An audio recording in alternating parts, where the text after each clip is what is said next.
Sa trabaho namin bilang Grab driver, marami kaming nakikitang mga kwento. Pero may mga kwentong sumasama sa'yo kahit matapos ang biyahe. Kwento ng mga taong hindi na bumabalik sa tahanan nila. Ako nga pala si Jomar. Simple lang ang buhay ko bilang Grab driver sa Maynila.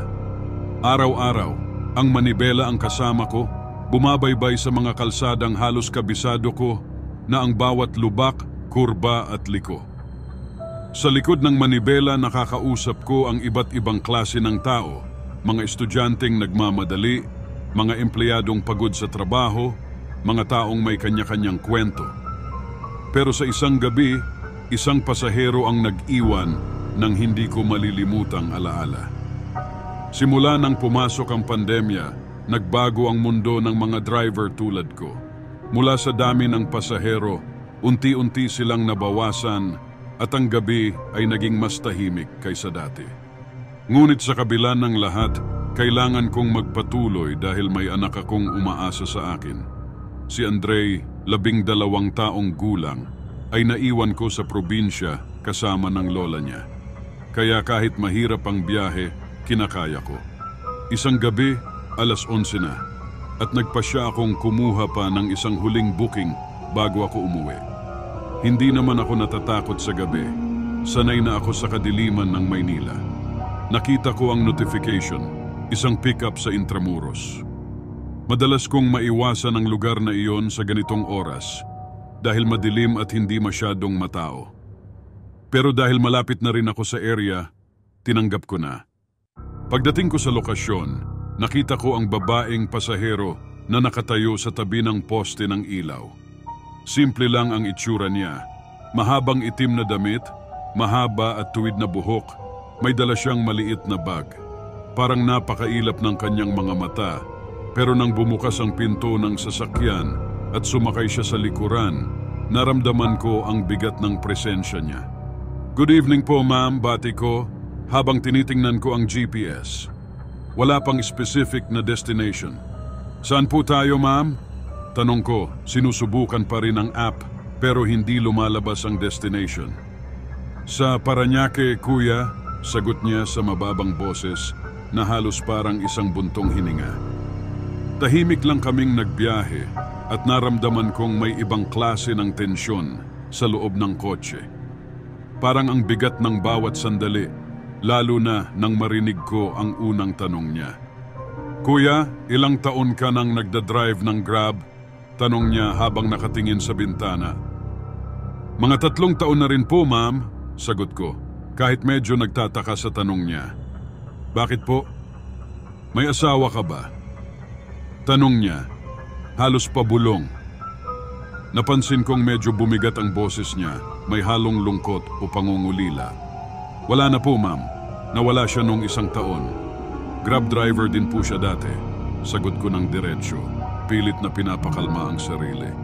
Naramdaman ko ang bigat ng kanyang tingin mula sa likod. "Lalaki rin ang asawa ko, Grab driver din siya," sabi niya. Pero isang gabi, hindi na siya umuwi. Nagkatinginan kami sa rearview mirror. Sa sandaling iyon, parang may kakaibang bigat na bumalot sa sasakyan. Hindi ko alam kung bakit, pero parang napakahalaga ng bawat salitang binibitawan niya. Hindi ko na inusisa pa ang tungkol sa asawa niya. Iniisip ko baka masakit para sa kanya ang paksa. Pero habang tumatagal ang biyahe, tila mas naging malalim ang kanyang tingin. Naging routine ang bawat gabi ko mula noon.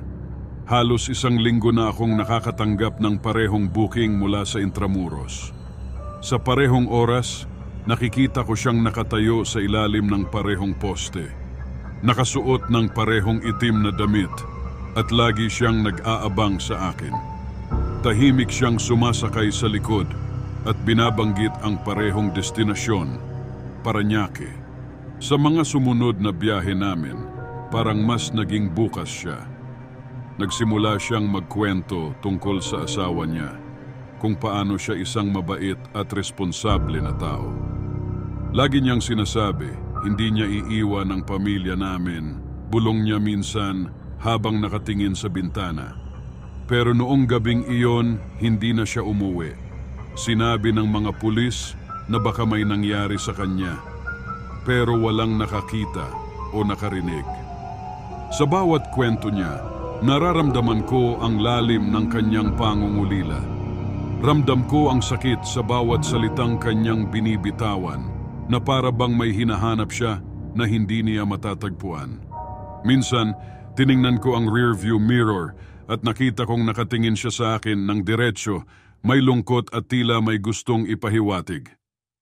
Kuya, natatakot ka ba na baka isang araw ikaw naman ang hindi makauwi? Tanong niya bigla. Napalunok ako.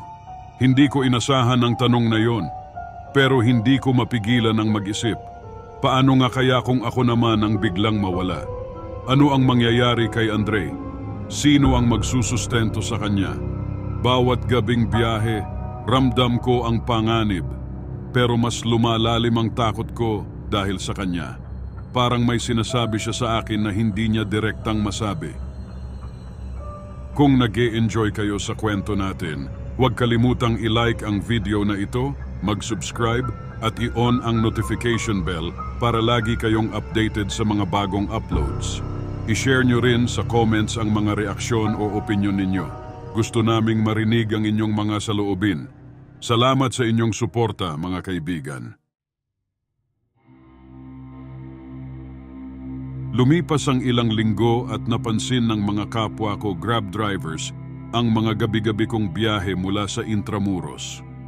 Isang gabi habang nakatambay kami sa hintayan, lumapit sa akin ang mga kasamahan ko. Jomar, pare, napansin namin gabi-gabi andito ka sa Intramuros. Sinusundo mo yung sinasabi mong pasahero?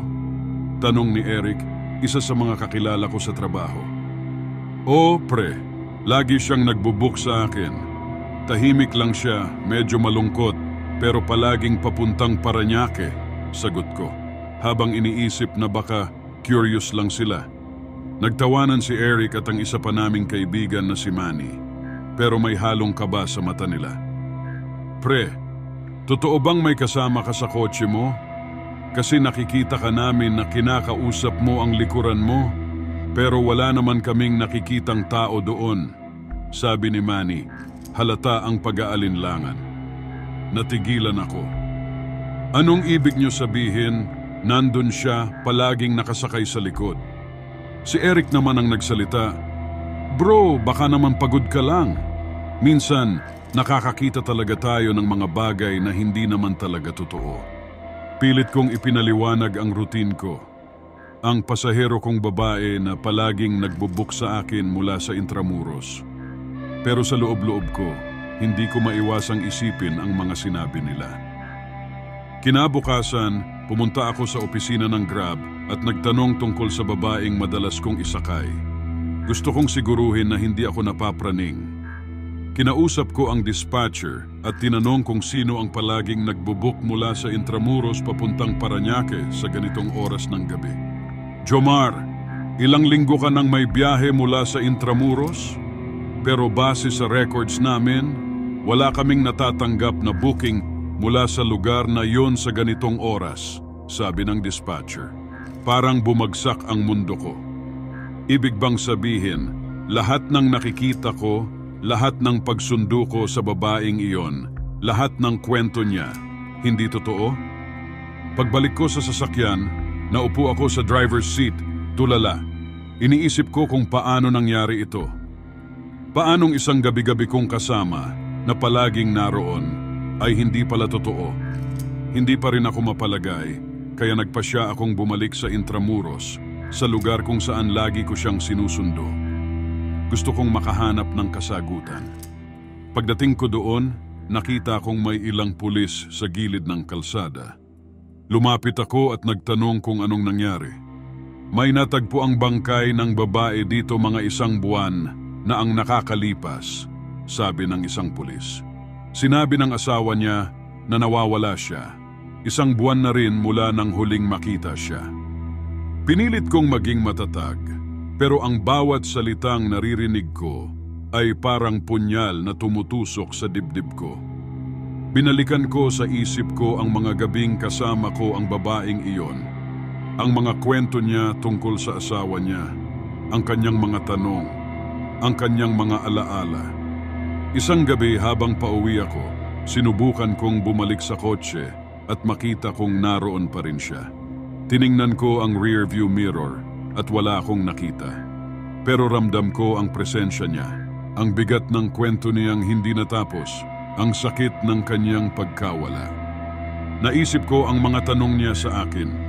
Kung natatakot akong hindi makauwi, kung iniisip kong paano, kung isang araw ay mawala rin ako.